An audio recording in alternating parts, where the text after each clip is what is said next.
semuanya, kembali lagi di podcast kita Ganjar for Presiden di 2024. Kali ini kita kedatangan Bapak Eka Santosa. Hari ini kita mau bincang-bincang banyak nih Pak tentang media center dan perkembangan untuk dukungan Pak Ganjarnya sendiri. Pak Eka, boleh diperkenalkan dulu Pak kepada masyarakat biar lebih kenal nih sama Pak Eka. Siapa sih Pak Eka sebenarnya di media center ini? Ya baik, terima kasih. Selamat sore ya. Saya kira sebagaimana diketahui bahwa saya memiliki sebuah perjalanan begitu, dan di tengah satu naluri politik juga berjalan. Di tahun 2019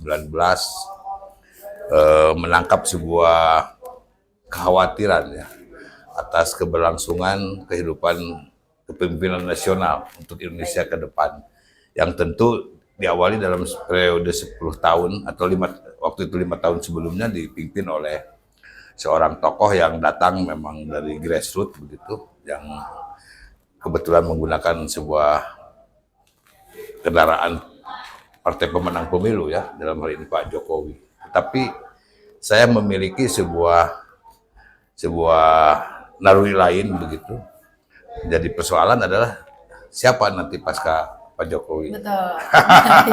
Nah disitulah saya mencoba untuk menginventarisir dan jatuh pilihan dari feeling politik saya kepada Mas Ganjar yang waktu itu masih Gubernur Jawa Tengah di tahun 2019 loh ya. Lalu saya ngobrol dengan komunitas terutama para olot ya, masyarakat adat, yaitu para kesepuhan begitu, dan mereka juga sama. Akhirnya saya coba pukaling gitu untuk komunikasi. Begitupun dengan kolega-kolega seperjuangan yang berbasis Soekarnois, berbasis Marhainisme, saya komunikasi. Akhirnya di satu kesempatan di awal tahun 2000, saya bisa ada kesempatan difasilitasi oleh kawan seperjuangan juga dari Sulawesi waktu itu ya, dari Toraja, yaitu Bung Kobu namanya, yaitu dikenal dengan Yakobus Boyong Padang, mengundang Mas Ganjar dan mempertemukan kami. Nah sejak itulah kami semacam berkomitmen lah, berkomitmen. Ayo Mas, maju Mas. Kita perlu lahir kepemimpinan ke depan. Gimana katanya kan gubernur, ya udah nanti meningkat dengan dari gubernur. Betul. Berarti Pak Eka sendiri itu udah ketemu secara langsung sama Pak Ganjar ya Pak ya? Ya memang kebetulan kami memang sebelumnya mengenal ya. Saya kalau formal di periode DPR RI tahun 2004-2009, walaupun beda komisi ya, tapi sepintas sambil saya baca-baca tentang visi, karakter, komunikasi, ya itu enak beliau. Dan terus berlanjut komunikasi itu, bahkan jabatan yang beliau emban di 2009-2014 sebagai pimpinan Komisi 2 sebelumnya saya pegang kan. Mewakili PDI Perjuangan sama-sama di Komisi 2, waktu itu di Komisi 2, dan memang saya juga salah seorang pimpinan yang kemudian wakil ketua Komisi 2 dilanjutkan oleh Mas Ganjar. Nah, tetapi ada event-event tertentu. Misalnya ketika Ibu Mega mendapat penghargaan doktor ya dari Unpad, saya ketemu, Kang, ayo dong sini katanya. Ya udahlah, saya bilang saya pamit Mas, udah selesai, saya senang aja Ibu. Dulu susah-susah masuk Unpad, sekarang justru menerima dan dapat penghargaan dari Unpad. Enggak, ayo. Sosok yang bikin ucapin selamat sama Mbak. Saya diseret ke ruangan rektor.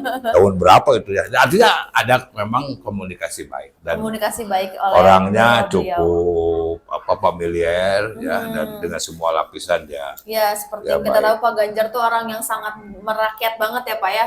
Ya bukan hanya merakyat, dia familiar tapi tegas ya. Dan saya hormati karena beliau saya tahu punya karakter ya, terlihat dari matanya yang tegas, yang tajam ya. Dan saya empati, memang secara pribadi saya respect kepada beliau. Ayo. Saya malu-malu juga karena saya udah tidak di PDI lagi. Nggak apa-apa katanya. Terima kasih tuh, kasih selamat sama Bu Mega. Oh ya Bu, selamat. Oh ini banteng balik kanan. Ibu Susi teriak. Nah, seperti itulah. Ada juga yang luar biasa. Ada satu peristiwa apa saya bukan PON, setelah PON itu ada olahraga siswa waktu itu. Lalu beliau harus datang ke acara itu. Waktu itu gubernurnya masih Pak Aher, berarti tahun 2016 atau 2017 saya lupa. Atau ya pokoknya sebelum Pilpres lah. Sebelum Pilkada waktu itu ya. Katanya ada Pak Ganjar. Terus ada yang menyampaikan dari Olot ke saya itu coba dijaga hubungan dan Komunikasi. dikawal dengan Gubernur Jawa Tengah, katanya. Itu orang baik dan bisa diharapkan untuk pemimpin. Ya saya sampai, ya udah kalau gitu Berarti ada kawan udah saya yang diprediksikan ya, Pak? ada supir yang mendampingi Pak Ganjar selama di Jawa Barat, ada atlet. Saya memang dia juga berprofesi sebagai atlet tapi sering main di otomotif. Sebenarnya kawal itu Gubernur Jawa Tengah. Artinya memang pas ya. Nah, naluri insting seperti itu sudah tumbuh sejak lama ya, jauh sebelum memutuskan untuk menjadi calon presiden ya Pak ya. Ya ditugaskan. Ditugaskan ya. Tapi kami sebagai kawannya memang dari awal mendorong ya, mendorong jauh sebelum partai dalam hal ini PDI Perjuangan memberikan dukungan. Dan sejak itu kami bekerja dan bekerja berkomunikasi kemampuan. Ada bikin ya Ganjar milenial lah, ada event apa, dan ketika juga Mas Ganjar mendapat satu pelatihan, misalnya diuji mungkin, ya saya temuin beliau. Jadi saya nggak ada yang menjadi bahkan, aduh ini gimana kalau PDI tidak mendukung beliau ya, ya siap-siaplah sekoci. Siap-siap sekoci ya. Siap-siap ya Pak ya, udah siap-siap semua.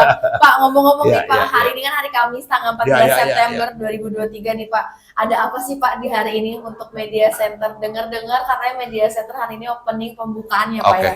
Ya betul. Formalnya ini adalah opening atau launching sebuah kreativitas teman-teman dari DGP itu relawan, nama DGP 8 itu dukung Ganjar Pranowo ke-8. Yang itu sama, mereka dari tahun 2000 juga. Yang oleh karena itu kendaraan itu saya pakai untuk mau ikut berpartisipasi. Nah, ini serius karena memang didesain bukan hanya sebagai relawan untuk suksesi presiden, tapi juga pasca presiden. Sehingga strukturnya bagus, ada Kementerian Hukumnya juga terbit, lalu memang legalnya diperhatikan, lalu ditumbuhkan di setiap provinsi. Nah, dan Jawa Barat ketiga atau kedua kalau nggak salah yang legal menjadi DPW ya. Bahkan ada Rapimnas di tempat di Jawa Barat waktu itu sekaligus dan dihadiri oleh Pak Ahmad Basarah yang waktu itu baru jadi ketua TKRPP. Nah, organisasi ini menurut saya cukup dewasa dan banyak intelektual yang ada yang memimpin, ya seperti ketua umumnya adalah orang perguruan tinggi, alumni ITB ya, tapi dia juga punya perguruan tinggi besar di Surabaya. Ibu Sekjen, Ibu Theomora juga cukup intelek ya, mewakili kawan-kawan dari Sumatera Utara dan dari DKI begitu. Terus saya perhatikan, oke ini serius. Nah, dalam hal perkembangan selanjutnya di Jawa Barat ya saya bangun, lalu bergerak, berkoordinasi dengan partai pengusung, dan kita juga berkolaborasi dengan relawan yang lain. Lalu kemudian saya membentuk juga infrastruktur di kabupaten seluruh Jawa Barat, kecuali ada 3 atau 4 yang memang belum dilegalkan, tetapi kita bangun. Terakhir saya membaca sebuah fenomena yang agak khusus, tidak terbiasa dari pemilu sebelumnya di Pilpres ini. Betul. Ya. Misalnya ada istilah, ini saya istilahkan aja ya, saya tidak harus cerita karena sudah dipahami oleh publik. Ini ada cawe-cawenya presiden. Gitu. Lalu diinterpretasikan kita positif kan awalnya bahwa mungkin presiden akan mengawal demokrasi ini berjalan baik.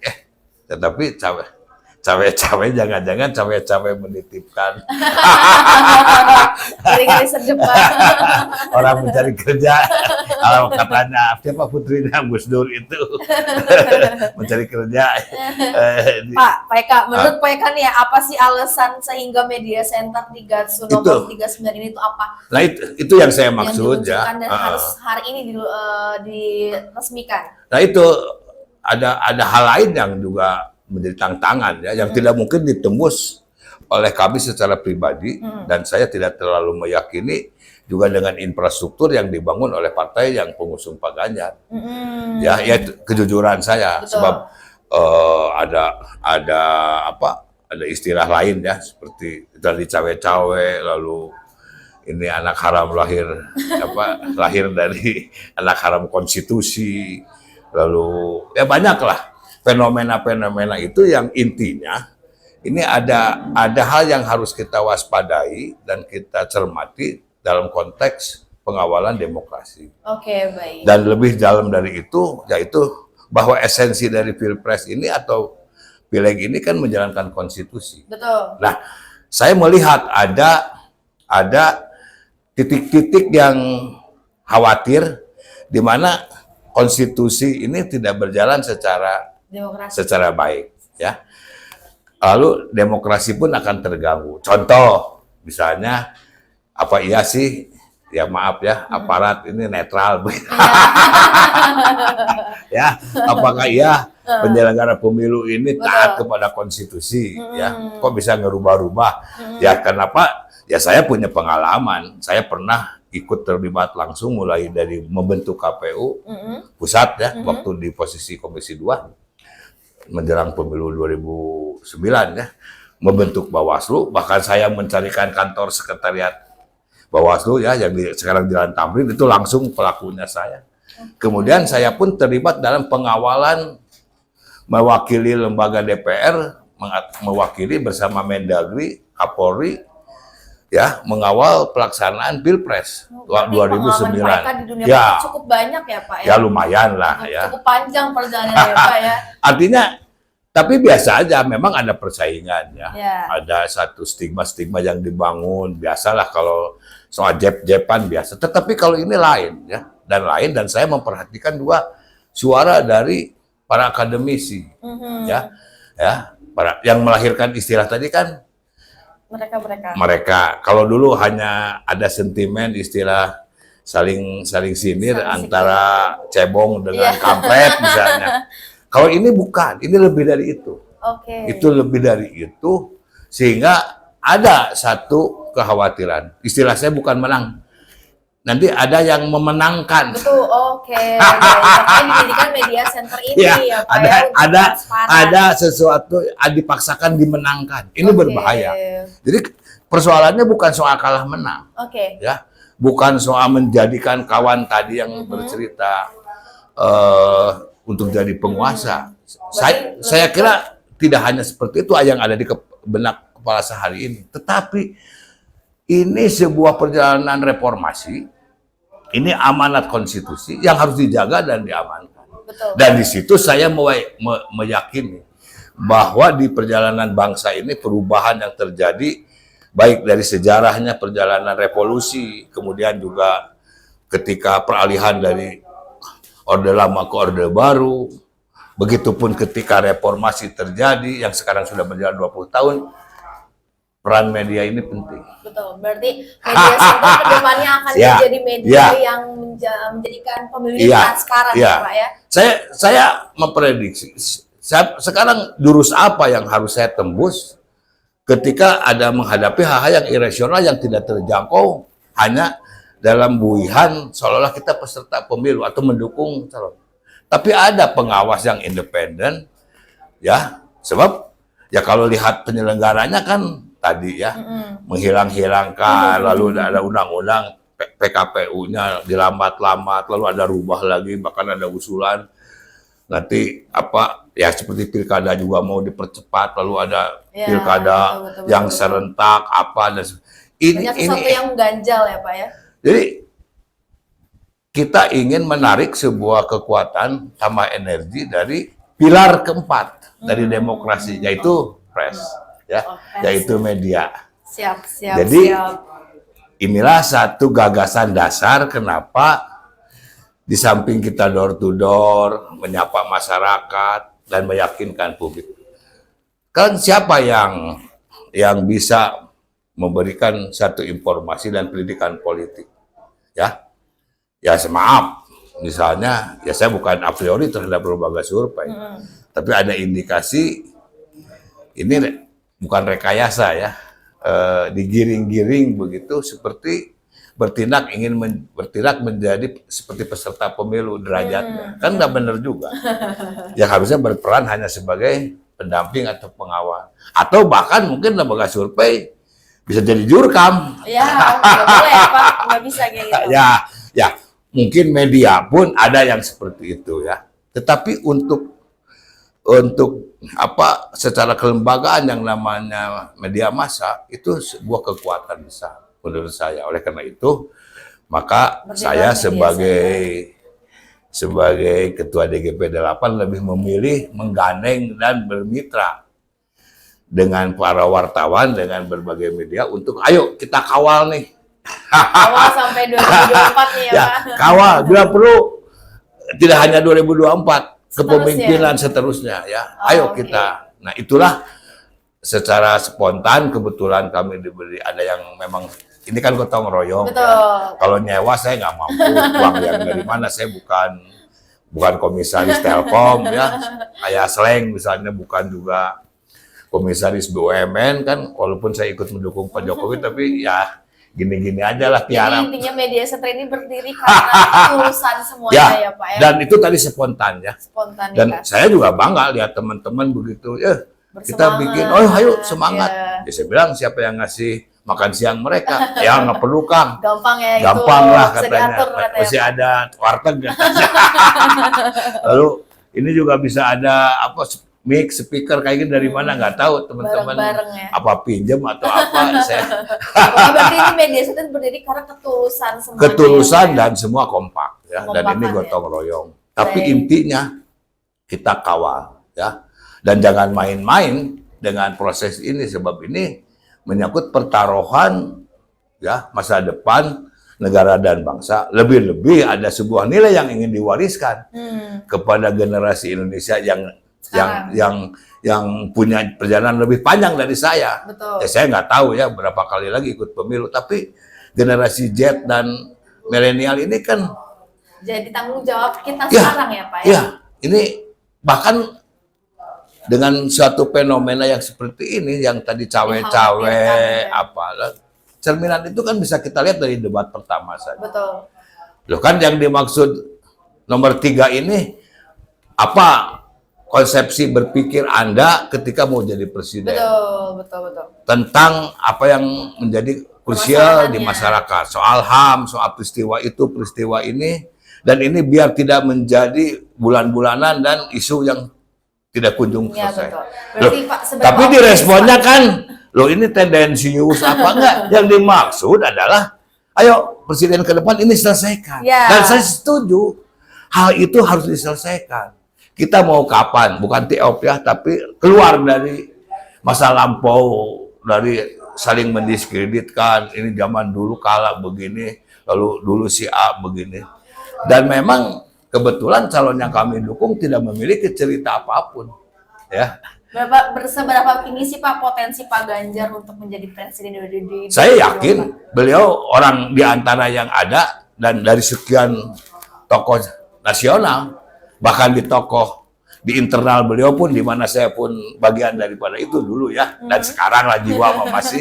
Saya kira Pak Ganjar orang yang paling tepat, dan saya meyakini orangnya lugas, tegas, punya karakter, dididik oleh sebuah candra di muka rasa nasionalisme yang tebal, sangat Pancasilais, dia paham tentang kehidupan kerakyatan, dan dia ada di masyarakat yang sederhana begitu. Tadi bapaknya ada di level kecamatan, artinya dia sudah menjiwai dan dia biasa menghitung bulan harus tambah sulam, nggak tahu mencari. Sudah cukup matang berarti ya Pak ya. Kerayaatannya tidak diragukan. Baik. Oleh karena itu, apa yang dikatakan beliau bukan dari lipstik atau basa-basi, bahwa rakyat adalah tuanku. Ya. Ya, itu satu statement yang memiliki makna yang tinggi. Oke, Nah. baik nih Pak. Potensi apa sih Pak yang bakal dimainin sama perannya Pak Eka dan kawan-kawan dalam Ya. praktiknya ini selanjutnya ke depan? Ya itulah ya, saya kan begini, ya jujurnya, ini kan yang kita khawatirkan, ada stigma-stigma, tadi di samping netralitas ya, dan kalau itu tetap dipaksakan, ini setback kita. Dan itu harus kita lawan, bukan dilawan kita dengan anarkis ya, tapi dengan sikap berani dan tegas Oke, baik. mensikapi tentang kondisi itu. Oleh karena itu, kami perlu semacam mitra ya itulah media kan. Baik. Ayo media, idealismemu mana gitu kan. Kita suarakan ke rakyat sekarang ini Itu. juga ya Nah Pak. kedua, fakta di lapangan, memang kandidat nomor salah satu itu sudah keempat kali ya, sudah keempat kali ikut, dan realitas di lapangan tingkat popularitasnya jelas karena Betul. sudah mau keempat ya. Betul. Jadi dalam ini kan mungkin masyarakat maksudnya ke rambut putih, tapi yang dia kenal antara Ganjar Pranowo dan Prabowo tidak terlalu jauh. Beda tipis ya Pak Beda ya. tipis. Beda tipis nih Pak. Namanya juga suasana perjuangan. Ini harus ditembus ya, Nah. harus ditembus ya, harus. Baik. Itu yang memang kita memerlukan sebuah media komunikasi ya.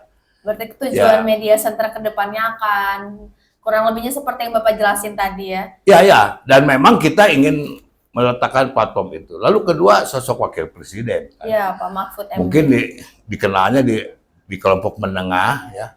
Padahal dia ini sosok yang paripurna menurut saya. Saya mengenal baik kepada beliau. Kebetulan memang saya pernah kos di Komisi 3. Waktu beliau dari sama-sama di Komisi 3 dan beralih profesi menjadi seorang hakim MK, waktu itu kami termasuk yang mempersiapkan dan ikut memilih beliau kan. Wow, keren Ya, banget Pak Eka. ada saya 1 tahun atau 3 bulan dari Komisi 2 kos dulu di Komisi Belajar Hukum kan waktu itu ya. Ibu Mega menugaskan saya di Komisi 3, dan pas ada Pak Antasari Ketua KPK, lalu Pak Mahfud waktu itu jadi masuk, dan Pak Akil Mukhtar ya. Oh ya.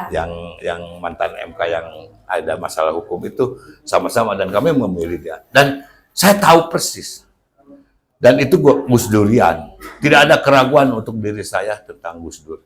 Oke. Dalam sikap ketegasan berbangsa bernegara, dengan pilihan tentang pluralisme, tentang korupsi. Dan saya banyak mendapat referensi. Saya walaupun sekolah di Bandung tapi banyak main di Jogja. Jadi saya tahu Pak Mahfud. Pengetahuannya banyak ya. Nah, Pak? dari awalnya, bahkan teman-teman sepermainan sampai ini hari ada pas murid-murid Pak Mahfud, kayak wali kota Banjar ya, yang dulu wakil wali kota, terus ya banyak kawan yang di mana UII ya. Oke. Dan ada 3 sosok waktu itu yang memang kami perhatikan. Pak Mahfud, siapa mantan hakim MA yang meninggal, lupa lagi yang kecil-kecil itu, yang selalu memberi tambahan ketika ada minta banding hukuman ya. Oke. Nah itu kan ratingan. Artijo. Nah itu, dan mereka punya karakter. Lalu ada satu lagi yang memang ada khusus Pak Mahfud, dan ini cocok untuk masyarakat Jawa Barat, dia itu Nahdidin yang HMI. Jadi Islamnya lengkap ya. Kan tahu kalau HMI turunannya dari mana? Dulunya ada Bro Masumi yang bukan NU, tapi beliau Nahdidin. Dan Nahdidin benaran. Artinya Nahdidin benaran itu Nahdidin Gus Dur kan. Pak, ngomong-ngomong suasana perjuangan nih Pak, pasti kan di sana sini tuh ada huru haranya ya, kayak tadi Bapak sebutin yang cawe-cawe, yang bla bla bla. Nih, kira-kira apa sih Pak yang harus ditingkatin dan diperbaikin dalam hal itu ke depannya? Yang pertama ingin saya sampaikan kepada siapapun, ayo kita berkompetisi. Jalani pesta demokrasi ini dengan riang gembira. Betul. Dengan elegan, bahwa ini adalah kita satu bangsa, satu tanah air, dan kita memilih. Tapi ketika juga masuk kepada suatu kondisi yang dipaksakan, membangun sebuah kekuatan yang keluar dari konstitusi, ya, yang keluar dari kebudayaan, yang keluar dari tatanan demokrasi yang kita sepakati bersama, maka ada resiko. Iya. Dan resiko itu kemarahan rakyat. Oke, betul, betul, baik. Itu Betul. justru sebetulnya yang saya jaga ini pendidikan politik jangan sampai berakumulasi menjadi sebuah kemarahan. Capek lah. Capek, Pak. Ya, Betul. capek. Kita harus 20 tahun, setiap 20 tahun Masalah itu lagi aja. ada lagi, korban ya. Trisakti lagi yang tidak kunjung selesai begitu. Betul, nggak pernah terungkap Ada- kasusnya ya, Pak. Ada peristiwa apa lagi begitu. Iya, Udahlah. Mari ya Kita kita. kurangi, bahkan harus dihilangkan ya, Pak ya. Ya, mulai oleh karena itu sekarang. jangan coba-coba mengutak-atik dan bermain-main di situ. Oke. Dan KPU, Bawaslu harus bertanggung jawab. Jangan juga nanti bagian dia jangan hanya memikirkan takut oleh pengawas KPU atau pengawas Bawaslu yang formal, tapi tak harus takut oleh rakyat. Iya, betul, betul. Dan rakyat cerdas hari ini. Dan saya akan cerdaskan rakyat. Tujuan kita akan mencerdaskan masyarakat Indonesia ya, Pak ya. Ya, Biar nggak ya. terjadi lagi nih Oh, kasus-kasus mahasiswa yang hilang, Ya, ya. kasus-kasus orang yang diculik. Diculik. Hanya karena dalam masa pemilu sepanjang pemilu ini Ya. ya Pak ya. Baik nih Pak, penutup nih Pak Eka. Ya. Kira-kira apa sih hal penting yang dari Bapak punya upayanya untuk memperkuat nilai juang dalam masa pemilu yang pendek ini nih sampai tanggal 14 Februari? Oh ya, waktu ini sangat pendek, oleh karena itu tetap saya harus turun ke bawah, meyakinkan masyarakat, tapi tetap mengawasi dan menjaga supaya ini dilaksanakan secara jujur dan adil. Ada nuansa yang berbeda ya, ini aneh. Dulu kita sentimen terus ke Orde Baru. Yes. Pemilu Setuju. itulah Orde Baru begini. Tapi justru ketika Orde Baru saat ini tuh saat-saatnya radio transistor bergema. Betul. Pemilihan umum telah memanggil kita. Nah, sekarang nggak ada itu. Iya. Ya. Dan rakyat pun pikirannya di mana. Nah, ini jangan sampai kemudian dimanfaatkan dan dibuat seperti itu. Dan yang lebih bahaya lagi kalau ini dibodohkan, lalu kemudian dibuat tergantung, hanya diberikan dua sikap, iming-iming dan amang-amang. Sekarang bukan hanya iming-iming, tapi praktek. Ada orang bawa kresek, atraktif, membagi-bagi, dan tidak ada periki.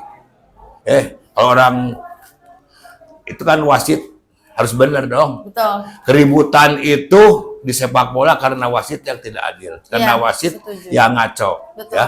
Ada kecurangan di sana ya. Ya, Persib nu aing.